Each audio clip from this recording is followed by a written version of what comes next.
Hudumia wastani wa wateja 242 kwa wagonjwa wa nje kwa siku, ambayo ni sawa na wastani wa wateja 7252 kwa mwezi. Hospitali yetu ina jumla ya vitanda 196 na wagonjwa waliolazwa kwa kipindi cha miezi 7 iliyopita walikuwa ni 760. Aidha, tumekuwa tukitoa rufaa kwenda hospitali ya rufaa ya kanda kwa wagonjwa wale ambao aidha hatuwezi kuwatibu katika hospitali yetu au hatuna madaktari bingwa katika kada hizo. Upatikanaji wa bidhaa za afya katika hospitali yetu tuko kwenye 98%, ambapo huduma mbalimbali za vipimo vya maabara ni 93% na huduma za radiolojia ni kwa 95%. Dawa zote muhimu zinapatikana na wagonjwa hawapati usumbufu wa kuzipata dawa hizo pale zinapokosekana, kwani sisi tunalo duka lile la community pharmacy, na maduka yetu ni moja kati ya maduka yanayofanya vizuri kwa maduka yaliyoanzishwa kwenye RRH. Kabiliwa na changamoto mbalimbali ikiwepo ukosefu wa jengo la kutolea huduma za wagonjwa wa nje kwa maana ya OPD complex. Kwenye jengo hili tulilopo hapa, pamoja na kugharimu hizo bilioni 7, lakini tuna upungufu mkubwa wa vifaa vya upasuaji kwenye jengo hili. Sisi kama hospitali tumenunua baadhi ya vifaa ili kuwezesha jengo liweze kutumika, ambapo tumenunua mashine 2 za usingizi na monitors. Kwa hiyo jengo limeanza kufanya kazi. Lakini vile vile hospitali ina uhitaji wa jengo la huduma za mama na mtoto kwa maana ya maternity complex, ambalo lililopo kama ulivyoliona miundombinu yake ni michakavu sana. Mheshimiwa Naibu Waziri, maelekezo yako, ushauri wako wote uliotoa, sisi kama mkoa, sisi kama wilaya tutakuwa pamoja na wenzetu kuyafuatilia na kuhakikisha yale yote uliyotoa yametekelezwa. Sasa hivi tuko kwenye msimu wa maandalizi ya budget. Yale mapungufu madogo madogo Dr. Mbaga ambayo tunaweza tukayafanya basi tukayafanye. Sidhani kama kutoa zile fungus kama kutahitaji budget kubwa, kupaka rangi kwenye mabati, at least basi tuwe na sura nzuri kwenye hospitali yetu. Lakini kama upakaji wa rangi ambayo inazuia fungus ni vitu ambavyo tunaweza tukavifanya wenyewe hapa. Lakini usipoziba ufa unajenga nini? Ukuta. Nimeona tunao mainjinia hapa. Jengo linavuja, tiles zimekatika, kuna kazi moja tiles zimekatika. Tiles katika moja ukitoa utakuja kutengeneza ngazi nzima. Lakini ukirepair ile moja iliyokatika, na maana utazuia zisibanduke zote. Elishi miundombinu ni chakavu. Wananchi wetu wanahitaji huduma bora. Kwa hiyo tuweke mazingira mazuri kwa ajili ya kutoa huduma bora. Tuepuke msongamano. Pale ile jengo letu ni dogo. Kwa hiyo mfawidhi, ni vizuri sana madaktari pale waanze kazi mapema ili kusiwe na msururu pale kwenye mabenchi. Lile eneo ni dogo. Kwa hiyo ukichelewa kutoa huduma kwa sema tutaanza saa 3 tunywe kwanza chai, matokeo yake tutakuta wagonjwa wamesongamana. Hospitali ilikuwa na mstari mrefu sio sifa kwamba una wagonjwa wengi. Ni sifa kwamba umechelewa kuanza kazi, ni sifa kwamba hujajipanga, ni sifa kwamba haujajiorganize vizuri kusoti wagonjwa wako.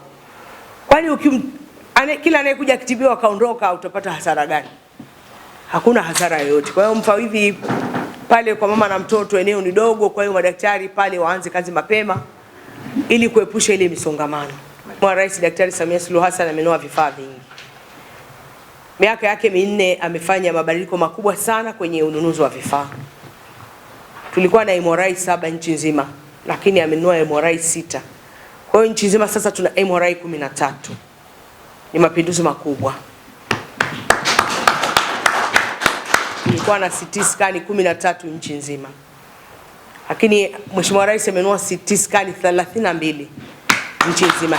Wenyewe ni mashahidi kwamba na hapa kwetu Mbeya ipo.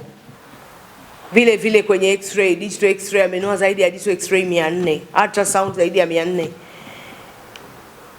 Nchi nzima tuna ultrasound digital zaidi ya 900. Nyote ni mashahidi hapa, mmeniambia chumba cha mama na mtoto kuna ultrasound, chumba cha dharura kuna ultrasound, chumba cha radiology kuna ultrasound.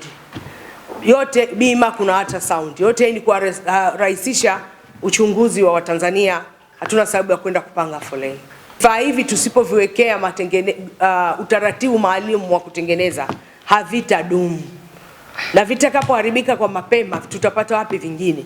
Hatuwezi kuwa tunafanya kazi ya kununua vifaa kila siku. Kwa hiyo naomba ni kuelekeze mganga mkuu msimamie PPM za vifaa vyote, mashine za x-ray, mashine ya ultrasound, mashine ya CT scan iweze kufanya kazi. Za kusafisha figo tayari zipo hapa hospitalini. Serikali yetu imeleta ile mashine ili wagonjwa wapate huduma. Mheshimiwa Rais Daktari Samia Suluhu Hassan ameelekeza, anataka huduma zimfuate mwananchi. Ndio maana mashine za dialysis zimeletwa Mbeya, zimemfuata mwananchi wa Mbeya ili aweze kupata huduma ya kusafisha figo. Wako wagonjwa wengi wanaohitaji huduma na nyie ni mashahidi. Na kama wako wagonjwa wengi wanaohitaji huduma, basi lazima tuwe na kasi kubwa kwenye kufunga hizi mashine ili wagonjwa waweze kupata huduma, mbali na kupewa referral.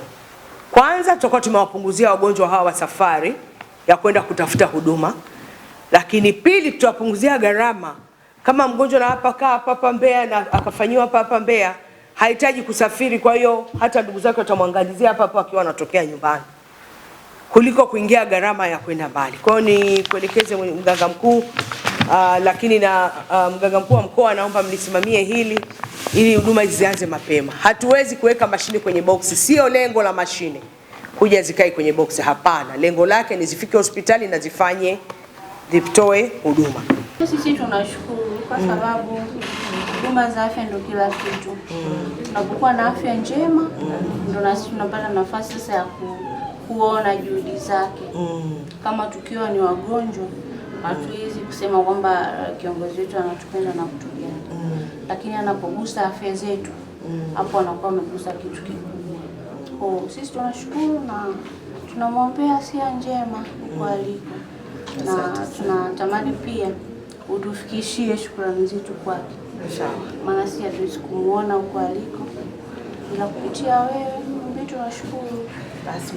Kwa maendeleo ya sekta ya utalii na huduma za hoteli nchini, Parrot Hotel iliyopo Kaloleni katikati ya jiji la Arusha ni fahari ya Tanzania. Ina bwawa la kisasa la kuogelea na kupumzika kwa watu wa rika zote, mapokezi yenye ubora.